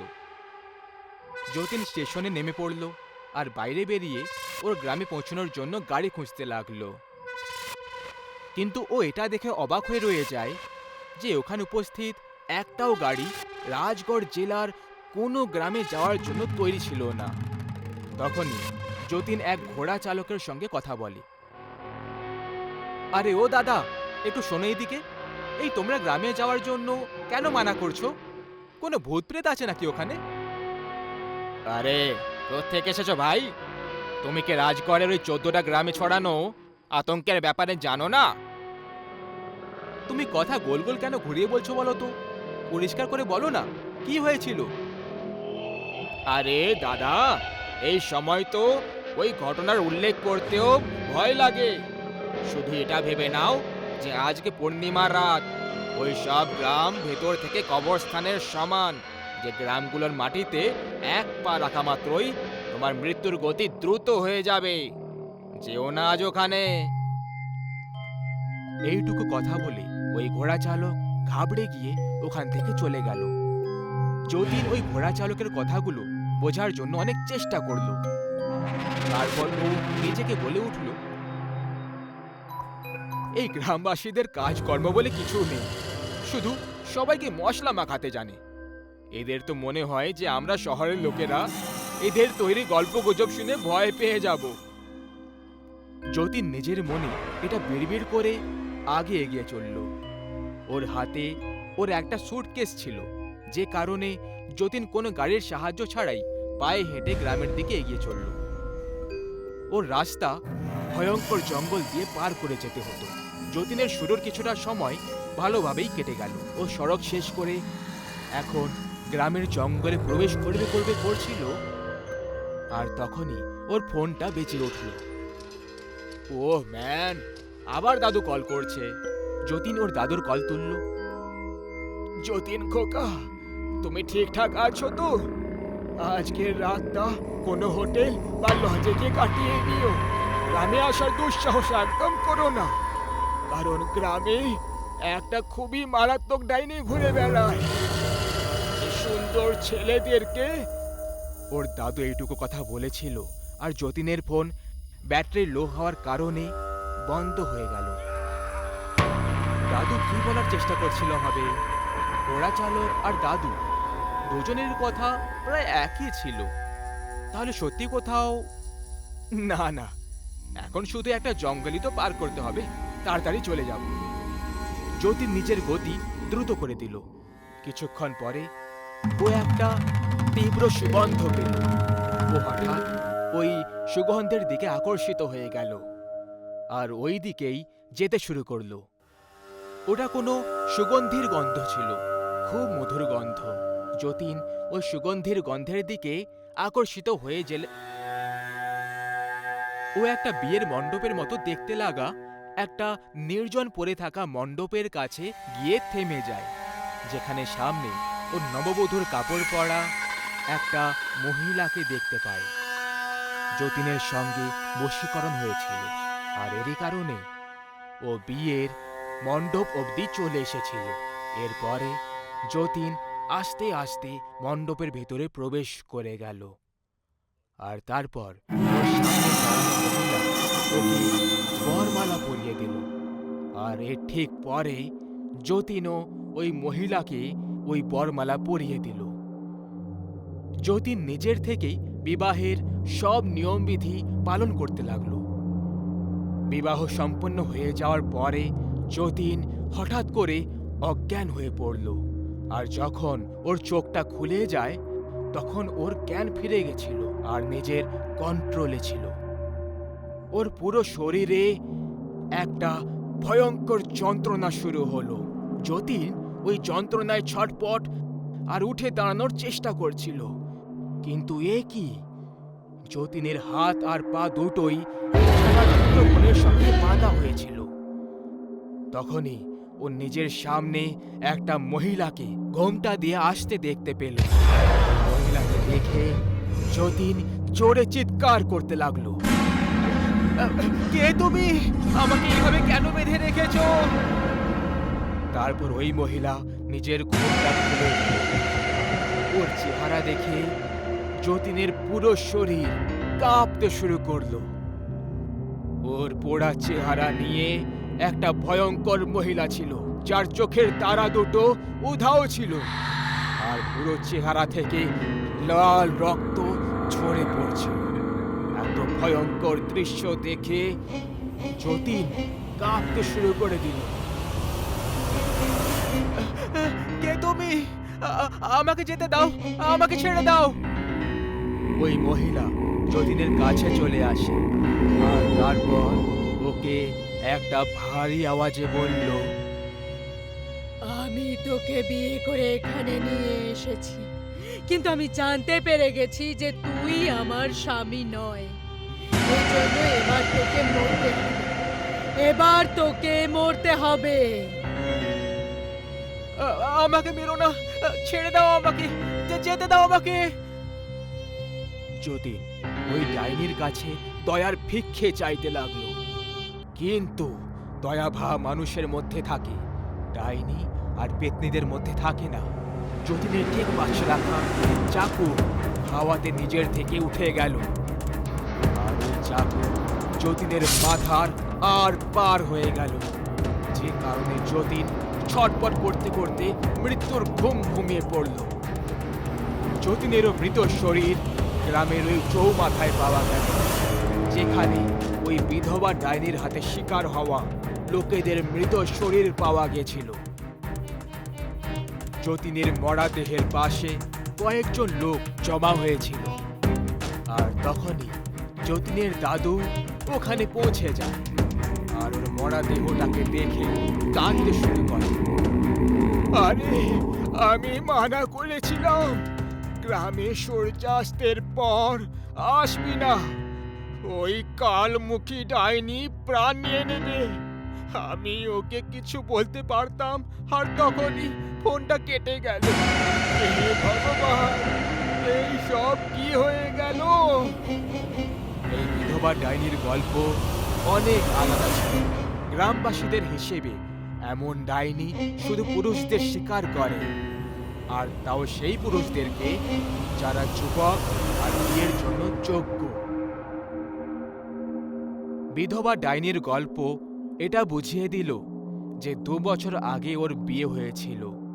বিয়ের প্রায় 1 মাস কেটে যাওয়ার পরে খুব জোরে বিদ্যুতের ঝটকা লাগার কারণে ওর স্বামীর মৃত্যু হয়েছিল। বিয়ের 1 মাস পরেই ওই বিধবা হয়ে গেছিল। ব্যাস, এই দুঃখেই ও নিজের প্রাণ নিয়ে নিল।